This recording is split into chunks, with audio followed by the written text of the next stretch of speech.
Bismillahirrahmanirrahim. Assalamu alaikum. Welcome to the class Introduction to Business. Today we are going to discuss the chapter number 3 partnership. Previously हमने partnership के बारे में थोड़ी discussion की थी कि what it is, what are the different characteristics of partnership, what are the advantages and disadvantages of partnership. आज हम इसी चैप्टर को कंटिन्यू करने लगे हैं.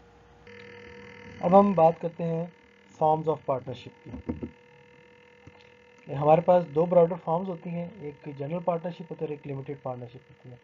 लिमिटेड पार्टनरशिप पाकिस्तान में वर्कआउट नहीं करती क्योंकि यहाँ पर जो पार्टनर्स की जो लायबिलिटी है वो लिमिटेड होती है. पार्टनरशिप एक्ट जो हमारा पाकिस्तान में वर्कआउट कर रहा है, जो हमने डिस्कस किया था पहले पिछले सेशन में, वो ये था कि पार्टनरशिप जो के अंदर पार्टनर्स की जो लायबिलिटी है वो लिमिटेड नहीं हो सकती. तो जब लिमिटेड नहीं हो सकती तो लिमिटेड पार्टनरशिप का कॉन्सेप्ट पाकिस्तान में वर्कआउट नहीं करता.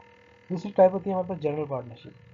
जनरल पार्टनरशिप जो है उसमें फर्दर दो कैटेगरीज आती हैं, एक पार्टिकुलर पार्टनरशिप होती है और एक पार्टनरशिप ऑफ विल होती है. ठीक है, तो वो हम डिस्कस करते हैं one by one. Partnership at will. This type of partnership is neither for a fixed period nor for a particular purpose. It continues its business for any length of period depending upon the will of the partner. तो इस partnership में ना तो कोई एक specific time period decide होता है. ये पार्टनरशिप उस वक्त तक चलती है जब तक कि पार्टनर्स की मर्ज़ी होती है. जब पार्टनर की मर्ज़ी होती है वो उसको चलाते रहते हैं, और जब पार्टनर्स को लगता है कि अब हम इस पार्टनरशिप को नहीं चलाएंगे तो वो अपनी मर्ज़ी से उसको ख़त्म कर देते हैं. तो under the section 7 of the partnership act of Pakistan, where no period is specified or the duration of the partnership is known as the partnership at will. जहाँ पर ड्यूरेशन मेंशन नहीं होगा तो वो पार्टनरशिप एट विल कहलाएगी. तो जब तक दोनों या दो से ज़्यादा जितने पार्टनर्स हैं वो एक फेथ पर कायम रहेंगे, पार्टनरशिप के ऊपर चलाने पर रजामंद रहेंगे, तब तक पार्टनरशिप चलेगी. और जब उनका फेथ ख़त्म हो जाएगा और पार्टनरशिप को डिज़ोल्व करना चाहेंगे तो वो एक नोटिस के जरिए पार्टनरशिप को डिज़ोल्व कर देंगे. दूसरी जो टाइप है जनरल पार्टनरशिप की वो है particular partnership. Particular partnership, when a partnership is formed for a certain undertaking or a specific period, किसी एक स्पेसिफिक पर्पज़ के लिए या स्पेसिफिक पीरियड के लिए जब पार्टनरशिप बनती है तो उसे हम कहते हैं पार्टनरशिप, पार्टिकुलर पार्टनरशिप. सो जब वो काम मुकम्मल हो जाता है जिसके लिए बनाई गई थी, अब वो ड्यूरेशन जिस ड्यूरेशन के लिए वो बनी थी 3 साल 4 साल के लिए, जैसे ही वो ख़त्म होता है तो पार्टनरशिप जो है वो डिज़ोल्व हो जाती है.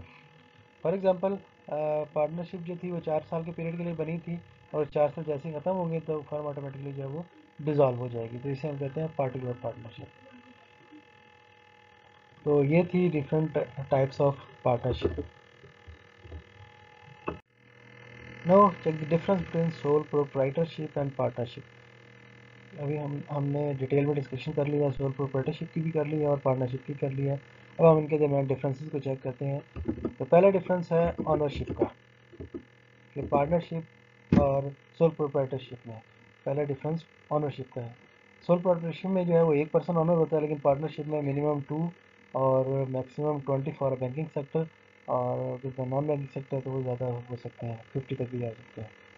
फॉर्मेशन की बात करें तो सोल प्रोप्राइटरशिप जो है वो ईजिली फॉर्मेशन हो सकती है, जब चाहे जब भी जो है उसको स्टार्ट कर सकते हैं. लेकिन पार्टनरशिप के लिए दो पर्सनस किसी एक स्पेसिफिक कॉन्ट्रैक्ट के अंदर उनका आना ज़रूरी होता है, और कंपैरेटिवली थोड़ा सा डिफ़िकल्ट होता है पार्टनरशिप को बनाना as compare to sole proprietorship. Division of profit and loss की बात करें तो सोल प्रोप्राइटरशिप के अंदर वो अकेला ही प्रॉफिट और लॉस का जिम्मेदार होता है, और सारा का सारा प्रॉफिट भी खुद रखता है और लॉस भी खुद ही बेयर करता है. लेकिन पार्टनरशिप में ये डिवाइड हो जाता है एज़ पर दी एग्रीमेंट. जो भी एग्रीमेंट में लिखा होता है उसी के हिसाब से जो है वो प्रॉफिट भी डिवाइड होता है और लॉस भी डिवाइड होता है. रेगुलेशन ऑफ बिजनेस की बात करें तो सोल प्रोप्राइटरशिप के लिए कोई ख़ास स्पेसिफिक रेगुलेशन नहीं होती, ठीक है, जिसके थ्रू वो रन करेगा उस बिज़नेस को. लेकिन पार्टनरशिप के अंदर रेगुलेशन अवेलेबल होती हैं. हमारे पास पार्टनरशिप एक्ट 1932 अवेलेबल है, उसको अडॉप्ट करना ज़रूरी होगा पार्टनरशिप्स के लिए. सोल प्रोप्राइटरशिप में रेजिंग ऑफ कैपिटल की बात करके पैसा कहाँ से आएगा, तो उसे पैसा खुद ही जनरेट करना होगा, उसके अपनी क्रेडिबिलिटी के लिए के हिसाब से ही पैसा खुद से जनरेट करवाना होगा. उसका अपना भी हो सकता है, उधार भी ले सकता है, तो वो सारा पैसा खुद जनरेट करेगा. लेकिन पार्टनरशिप में क्या होगा कि ज़्यादा लोग हैं, दो से ज़्यादा लोग हैं, तो वो जितना थोड़ा थोड़ा कैपिटल मिला के ज़्यादा अमाउंट जो है वो जनरेट करवा सकते हैं. स्केल की बात करें तो वन मैन बिजनेस होता है सोल प्रोप्राइटरशिप में, तो स्मॉल स्केल पर ही हो सकता है, ज़्यादा मैग्नीट्यूड नहीं होता, ज़्यादा बड़े लेवल पर नहीं जा सकता, क्योंकि इस पर लिमिटेड रिसोर्स होते हैं, लिमिटेड मैनेजरियल कैपेबिलिटी होती है। लेकिन पार्टनरशिप में थोड़ा सा बड़ा स्केल हो जाता है as compare to sole proprietorship, क्योंकि दो या दो से ज़्यादा लोग होते हैं, वो इकट्ठे मिलकर अपने स्किल्स को और कैपिटल को यूटिलाइज करते हैं, तो वो बड़े लेवल पर जा सकते हैं। मैनेजमेंट की बात करें तो एक अकेला बंदा होता है, वही तमाम चीज़ें मैनेज कर रहा होता है, वही फाइनेंस को, वही कैपिटल को, वही परचेजेस को, सेल्स को, सारी चीज़ें वही मैनेज कर रहा होता है। लेकिन पार्टनरशिप के अंदर क्या होता है कि एक से ज़्यादा लोग होते हैं, तो वो ये तमाम ड्यूटीज़ जो हैं वो डिवाइड कर लेते हैं, तो उनका लोड जो है वो कम हो जाता है और वो ज़्यादा बेटर परफॉर्म कर सकते हैं। रजिस्ट्रेशन की बात करें तो रजिस्ट्रेशन पे कोई बेनिफिट नहीं होता, सोल प्रोप्राइटरशिप रजिस्ट्रेशन नहीं होती। लेकिन पार्टनरशिप में क्या है कि जब वो पार्टनरशिप के एक्ट के थ्रू रजिस्ट्रेशन करवा लेते हैं, तो उनको नंबर ऑफ़ बेनिफिट्स मिलते हैं, जिनकी हमने पहले बात की है, रजिस्ट्रेशन के थ्रू कौन कौन से बेनिफिट्स मिल सकते हैं।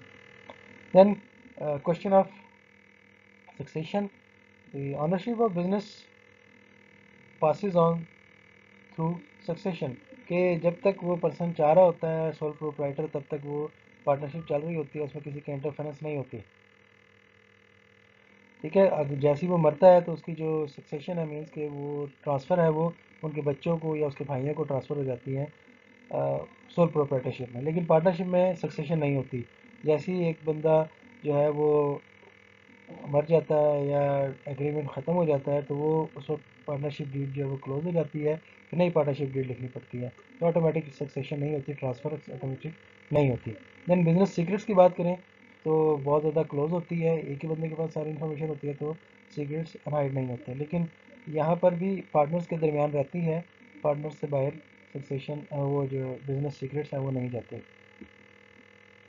ट्रांसफ़र ऑफ इंटरेस्ट की बात करें तो सोल प्रोप्राइटरशिप में एक ही पर्सन है, सोल ट्रेडर है, वो इजीली जो है वो अपने इंटरेस्ट ट्रांसफ़र कर सकता है किसी से कंसल्ट किए बगैर। ठीक है, तो यहाँ पर वो ऑल इन ऑल होता है। लेकिन पार्टनरशिप की बात करें तो वो अपने इंटरेस्ट जो है वो ट्रांसफ़र नहीं कर सकता without the consent of the other partners. पहले बाकी पार्टनर से कंसल्ट लेनी होगी, फिर ही वो अपने इंटरेस्ट जो है वो ट्रांसफ़र कर सकता है। इंसेंटिव टू वर्क की बात करें तो सोल प्रोप्राइटरशिप में अकेला पर्सन ही तमाम प्रॉफिट का हकदार होता है, तो उसको अकेले को सारी एनर्जी लगानी पड़ती है अपनी उस बिज़नेस के ऑपरेशन को चलाने के लिए, इसलिए वो सारा का सारा इंसेंटिव खुद ले लेता है। लेकिन पार्टनरशिप में क्या होता है कि there is a direct relationship between the efforts and reward. So in this case जो भी एक्टिविटीज़ वो परफॉर्म कर रहा होता है, अगर वो फ्रॉड नहीं है, तो वो पार्टनरशिप के इंसेंटिव के तौर पे वो उसके अगेंस्ट रिसीव भी करेगा। ठीक है, लेकिन अगर उसने कोई फ्रॉड किया है तो वो उसका ज़िम्मेदार भी होगा। डिसोल्यूशन की बात करें तो बहुत इजी है, सोल प्रोप्राइटरशिप चाहे वो उसको डिज़ोल्व कर सकता है, उसको ख़त्म कर सकता है। लेकिन पार्टनरशिप में जो है वो dissolution of agreement take place होगी, उसमें जो भी फैक्टर्स आएंगे वो सर्टेन इवेंट की वजह से भी हो सकती है और ऑर्डर ऑफ द कोर्ट भी हो सकती है, तो उसी के अकॉर्डिंगली डिसोल्यूशन ऑफ पार्टनरशिप होगी, जो हमने डिस्कस किया था कि how to dissolve a partnership. सब इंपॉर्टेंस की बात कर लेते हैं। Sole trading has a unique place in our country which is a land of too little capital but too many men। सो जब हमारे पास कैपिटल बहुत कम है, आबादी बहुत ज़्यादा है, तो उसके लिए सबसे सूटेबल जो हमारे पास स्मॉल स्केल बिजनेस है वो सोल प्रोप्राइटरशिप कहलाता है। पार्टनरशिप उस वक्त ज़्यादा सूटेबल होती है जब size of business is not much large but moderate level पे होता है, और इंडिविजुअल लोगों की जो सेविंग्स है वो इतनी ज़्यादा नहीं होती कि वो एक मॉडरेट लेवल का बिज़नेस स्टार्ट कर सकें, इसलिए दो या दो से ज़्यादा लोग मिल के जो है एक मॉडरेट लेवल का जो है वो बिज़नेस स्टार्ट कर लेते हैं।